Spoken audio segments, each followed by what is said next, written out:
যে ঘর জামাইকে অকর্মণ্য ভেবে অপমান করা হয়েছিল সেই হলো কোটি কোটি টাকার জমির আসল মালিক। নিজে কিছু উপার্জন করে না, আর আমার বাবার বাড়িতে বসে সম্মান চাইছে। তোমার লজ্জা করে না?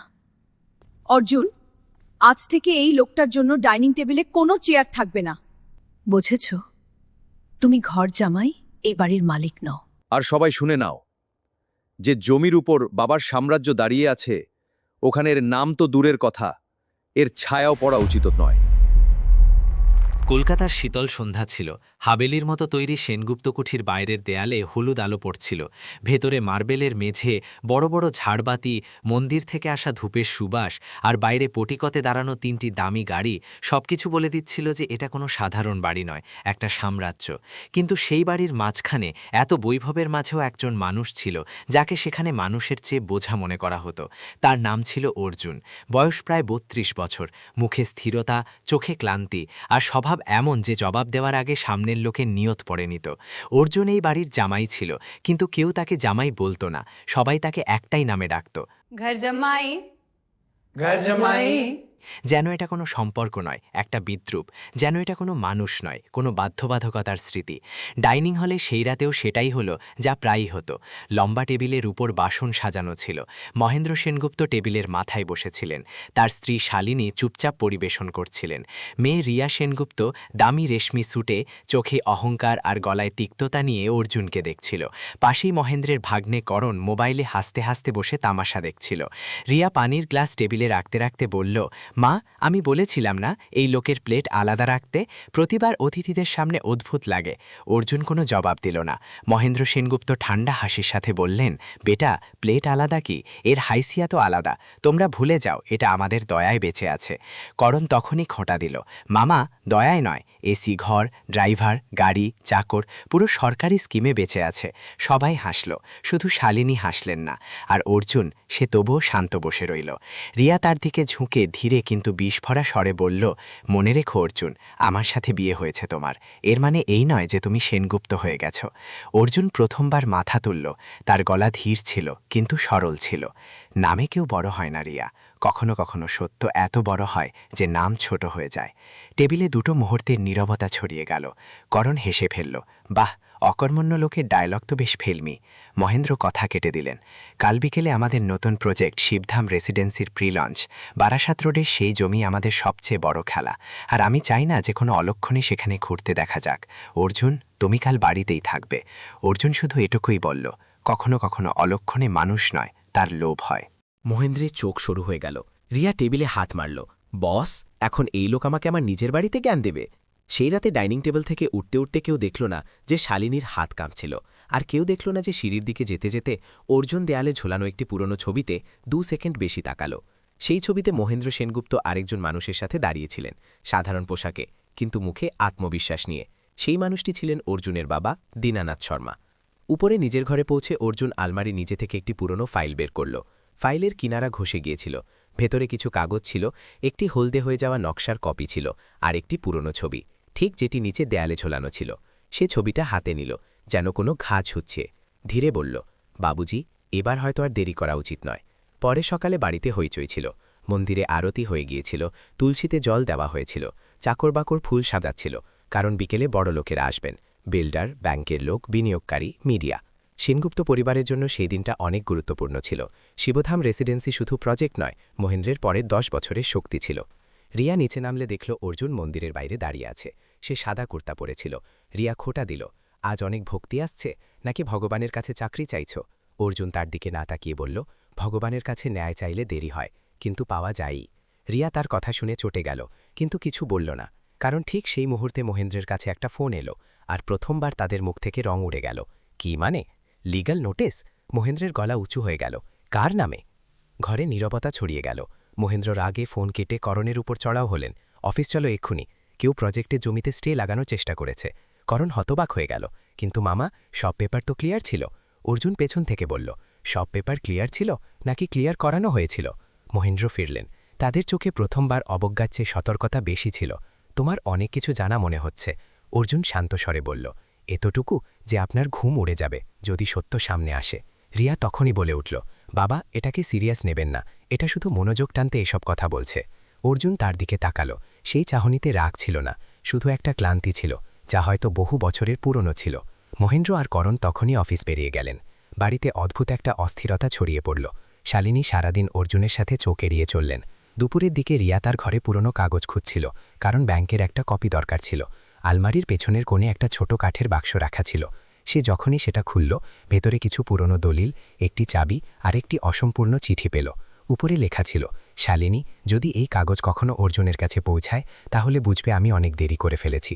রিয়ার বুক ধড়ফড় করে উঠল। সে চিঠিটা পুরো পড়তে চাইল, কিন্তু কাগজটা অর্ধেক ছেঁড়া ছিল। নিচে শুধু একটা লাইন স্পষ্ট ছিল, বারাসাত রোডের জমিতে প্রথম অধিকার দীনানাথের ছিল। রিয়া যেন পাথর হয়ে গেল। সন্ধ্যা পর্যন্ত সে নিজেকে বোঝাল যে এটা পুরনো কোনো বিষয় হবে, যার এখন কোনো মানে নেই। কিন্তু মনে একটা কাঁটা ফুটে গিয়েছিল। মহেন্দ্র আর করণ যখন ফিরলেন, দুজনের মুখেই টান টান ছিল। মহেন্দ্র ফিরেই ড্রয়িং রুমে সবাইকে ডাকলেন। কেউ ভেতর থেকে ফাইল ফাঁস করেছে, তিনি কড়া গলায় বললেন। আর আমি স্পষ্ট বলছি, এই কাজ অর্জুন ছাড়া কেউ করতে পারে না। রিয়া অর্জুনের দিকে তাকালো। সে শিলির পাশে দাঁড়িয়েছিল, একটুও ঘাবড়ানো ছাড়া। করণ বলল, মামা, আমি তো প্রথম দিন থেকেই বলছিলাম, এই লোক চুপ নয়, বিপজ্জনক। মহেন্দ্র সামনে এগিয়ে অর্জুনের কলার ধরলেন। কার বলায় করলে? কত টাকা পেলে? অর্জুন তাদের হাত আস্তে সরিয়ে দিল। যে জমির ওপর আপনার প্রজেক্ট দাঁড়িয়ে, সেখানে দাম টাকায় নয়, রক্তে মেটানো হয়েছিল। নাটক বন্ধ করো, মহেন্দ্র গর্জে উঠলেন। অর্জুনের গলা এবার একটু শক্ত হয়ে গেল। নাটক আপনি করেছিলেন মহেন্দ্রবাবু, বছরের পর বছর আগে, যখন অংশীদারিত্বকে কৃপা বানিয়ে দেওয়া হয়েছিল আর অধিকারকে দয়া। রিয়ার কানে যেন গুনগুন শুরু হলো। সে মাঝখানে চলে এলো। বস, সরাসরি বলো অর্জুন, বলতে কি চাইছ? অর্জুন কিছু বলার আগে শালিনী বলে উঠলেন, বলো না অর্জুন, এখন বলো না। সবার চোখ শালিনীর ওপর স্থির হয়ে গেল। মহেন্দ্র ঘুরে তাকালেন, তুমি চুপ করাচ্ছ কেন ওকে? শালিনী ঠোঁট চেপে নিলেন। তাদের চোখে ভয় ছিল। অর্জুন প্রথমবার তাদের দিকে সম্মানের দৃষ্টিতে তাকালো। সেই রাতে রিয়া ঘুমাতে পারল না। তার মাথায় সেই অসম্পূর্ণ চিঠিটা ঘুরতে লাগল। রাত প্রায় 11টার দিকে সে নিচে লাইব্রেরিতে আলো দেখতে পেল। সে আস্তে নামল। ভেতরে শালিনী বসেছিলেন, হাতে সেই পুরনো ছবি, চোখে অশ্রু। রিয়া দরজা বন্ধ করল। মা, এসব কি? দীনানাথ শর্মা কে ছিলেন, আর অর্জুনের সাথে তার কি সম্পর্ক? শালিনী কিছুক্ষণ মেয়ের মুখ দেখলেন। তারপর যেন বছরের পর বছর চেপে রাখা বোঝা ভেঙে পড়ল। দীনানাথ অর্জুনের বাবা ছিলেন, আর তোমার বাবার অংশীদারও। রিয়ার হাত ঠান্ডা হয়ে গেল। শালিনী বলতে থাকলেন, আজ থেকে প্রায় 25 বছর আগে তোমার বাবা আর দীনানাথ মিলে বারাসাত রোডের সেই জমি কিনেছিলেন। দীনানাথের কাছে ছিল মাথা, সততা আর আসল কাগজ। তোমার বাবার কাছে ছিল টাকা আর যোগাযোগ। দুজনে মিলে শুরু করেছিলেন। কিন্তু যত জমির দাম বাড়তে লাগল, তোমার বাবার নিয়ত বদলাতে লাগল। রিয়া ফিসফিস করল, তাহলে তারপর? তারপর একটা দুর্ঘটনা ঘটল। শালিনী বললেন, দীনানাথ মারা গেলেন। সবাই বলল রাস্তার দুর্ঘটনা ছিল, কিন্তু সত্য হলো সেই দুর্ঘটনার পর সব আসল কাগজ গায়েব হয়ে গেল, আর তোমার বাবা একা মালিক হয়ে বসলেন। রিয়ার চোখ বড় হয়ে গেল। না, বাবা এটা করতে পারেন না। শালিনীর গলা কাঁপল। আমিও এটাই মানতাম, কিন্তু কয়েক বছর পর আমি জানতে পারলাম যে দীনানাথ মরার আগে তার অংশের দাবি তার ছেলে অর্জুন শর্মার নামে নথিভুক্ত করে গিয়েছিলেন। কিছু মূল কাগজ একজন পুরনো আইনজীবীর কাছে ছিল। তোমার বাবা ভয় পেয়ে গিয়েছিলেন যে অর্জুন বড় হয়ে ফিরে এলে সব কিছু ভেঙে পড়বে। রিয়া এখন একদম অসাড় হয়ে গেল। তাহলে আমার বিয়ে? শালিনী চোখ বন্ধ করে নিলেন। হ্যাঁ, তোমার বিয়ে ভালোবাসা বা পছন্দে হয়নি। তোমার বাবা অর্জুনকে বাড়িতে বেঁধে রাখতে চেয়েছিলেন, যাতে সে বাইরে গিয়ে দাবি না করে। তাকে জামাই বানিয়ে বন্দি করে রাখা হয়েছিল। ঘরে এমন নীরবতা নেমে এলো যে দেয়ালের ঘড়ির টিকটিকও ভারী লাগছিল। রিয়া পিছিয়ে গেল। তার মনে হলো পায়ের নিচের মাটি দুলছে। আপনি আমাকে বলেননি? তার গলা ভেঙে গেল। আমি ভেবেছিলাম সময়ের সাথে সব ঠিক হয়ে যাবে। শালিনী কেঁদে ফেললেন। কিন্তু মহেন্দ্রের লোভ বাড়তে লাগল, আর অর্জুনের নীরবতা গভীর হতে লাগল। রিয়া প্রথমবার বুঝতে পারল যে অর্জুনের চোখে যে ক্লান্তি ছিল তা বেকারত্বের নয়, অপমান গিলতে গিলতে তৈরি ঘায়ের ছিল। পরের দিন প্রিলন ছিল। বাড়িতে তৈরি আগের চেয়েও বড় ছিল, কিন্তু ভেতরে সব বদলে গিয়েছিল। রিয়া সকালে অর্জুনের ঘরে গেল। দরজা অর্ধেক খোলা ছিল। ভেতরে অর্জুন একটি পুরনো ডায়েরি পড়ছিল। সে থামল, আস্তে বলল, অর্জুন। অর্জুন মাথা তুলল। প্রথমবার তার গলায় খোটা নয়, সংকোচ ছিল। আমার সাথে বিয়ে, একটা চুক্তি ছিল। অর্জুন কয়েক সেকেন্ড তার দিকে দেখল, তারপর ডায়েরি বন্ধ করল। তুমি চুক্তি ছিলে না রিয়া, তোমাকেও ব্যবহার করা হয়েছিল। তাহলে তুমি রইলে কেন? তার চোখ ভরে এলো। প্রতিদিন এত অপমান সহ্য করলে কেন? অর্জুন জানালার দিকে তাকালো। বাইরে মন্দিরের ঘণ্টা বাজল। কারণ আমার বাবা মরার আগে বলেছিলেন, অধিকার নাও, প্রতিশোধ নয়। আমি চাইলে অনেক আগেই মনলা করে দিতে পারতাম, কিন্তু তাহলে তোমার বাড়ির সাথে অনেক মজুরের রোজগার, অনেক পরিবারের জীবনও ডুবে যেত। আমি অপেক্ষা করতে লাগলাম যে হয়তো সত্য কোনো ধ্বংস ছাড়াই সামনে আসবে, কিন্তু তোমার বাবা কখনো থামতে শেখেননি। রিয়া কেঁদে ফেলল। আমি তোমাকে অনেক অপমান করেছি। অর্জুন হালকা তেতো হাসির সাথে বলল, তুমি সেটাই মেনে নিয়েছ যা তোমাকে বলা হয়েছিল। পার্থক্য শুধু এটুকু যে আমি সত্য জেনেও তোমাকে ঘৃণা করতে দিয়েছি। তখনই বাইরে শোরগোল হলো। করণের গলা ভেসে এলো, অর্জুন, নিচে এসো, মামা ডাকছেন। ড্রয়িং রুমে মহেন্দ্র সেনগুপ্তের মুখ রাগে লাল ছিল। তার হাতে চেকবুক ছিল। তিনি একটা চেক অর্জুনের দিকে ছুড়ে দিলেন। 50 কোটি, যত চাই লিখে নাও, আর আজই এই শহর ছেড়ে চলে যাও। রিয়া হতবাক হয়ে গেল। করণ হাসছিল, যেন কোনো খেলায় জিতছে। অর্জুন চেক তুলে দেখল আর মাছ থেকে ছিঁড়ে ফেলল। ঘরে নীরবতা জমে গেল। আমি বিকোতে আসিনি, অর্জুন বলল। আমি শুধু আমার নাম মুছতে দিতে চাই না। মহেন্দ্র গর্জে উঠলেন, নাম? তোমার মতো লোকের নাম নয়, হাইসিয়াত থাকে। অর্জুন এবার প্রথমবার পুরো উচ্চতায় দাঁড়ালো। হাইসিয়াত মানুষের উপার্জনে নয়, তার সত্যে তৈরি হয়। আর আপনার সত্য আজ বিকেলে সবার সামনে থাকবে। মহেন্দ্র চাকরদের দিকে ইশারা করলেন, এটাকে এখনই বাড়ি থেকে বের করে দাও। রিয়া চিৎকার করে উঠল, কেউ হাত লাগাবে না এনার গায়ে। সবাই জমে গেল। মহেন্দ্র মেয়ের দিকে ফিরে তাকালেন, যেন সে কোনো পাপ করে ফেলেছে। তুমি এর পক্ষে দাঁড়িয়েছ। রিয়ার চোখ থেকে অশ্রু বইছিল, কিন্তু গলা স্থির ছিল। আমি প্রথমবার সত্যের পক্ষে দাঁড়িয়েছি। মহেন্দ্র তাকে চড় মারতে হাত তুললেন, কিন্তু অর্জুন মাঝখানে চলে এলো। সে মহেন্দ্রের কবজি ধরে নিল।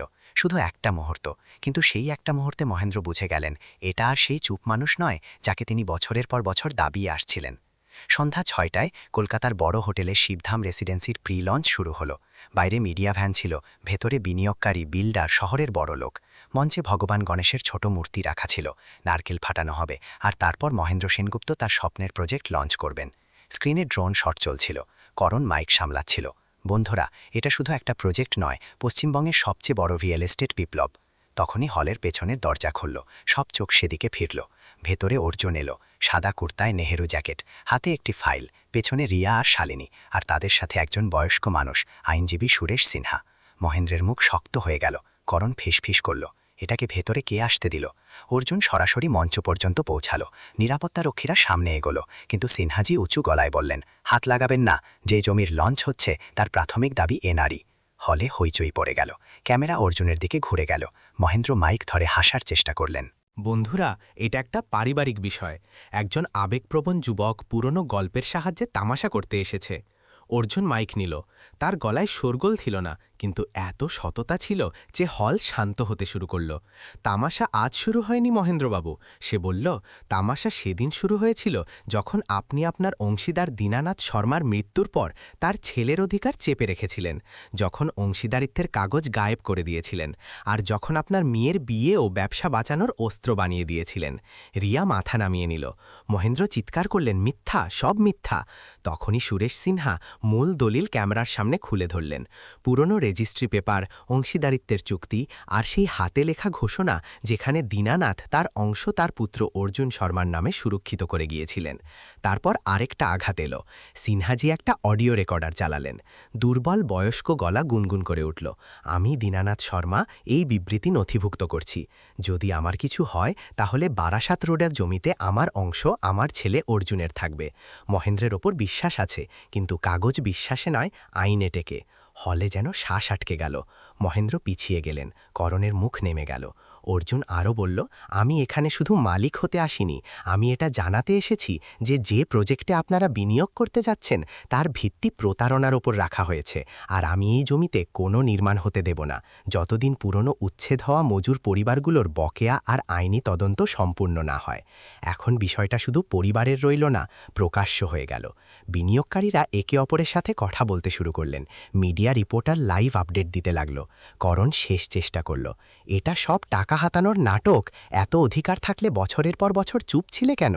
অর্জুন তার দিকে তাকালো, কারণ আমি সেনগুপ্ত হয়ে নয়, আমার বাবার ছেলে হয়ে বাঁচতে চেয়েছিলাম, কিন্তু তোমরা নীরবতাকে দুর্বলতা ভেবে নিয়েছিলে। সেই সময় রিয়া মঞ্চে এলো। সব দৃষ্টি এখন তার ওপর। কয়েক সেকেন্ড সে তার বাবার দিকে তাকালো, তারপর অর্জুনের দিকে। তার গলা কাঁপল, কিন্তু স্পষ্ট ছিল।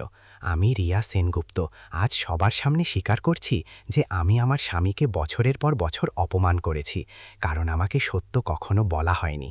কিন্তু আজ আমি সাক্ষ্য দিচ্ছি, এই মানুষটা আমাদের বাড়ি ধ্বংস করতে নয়, বাঁচাতে চেষ্টা করেছিল।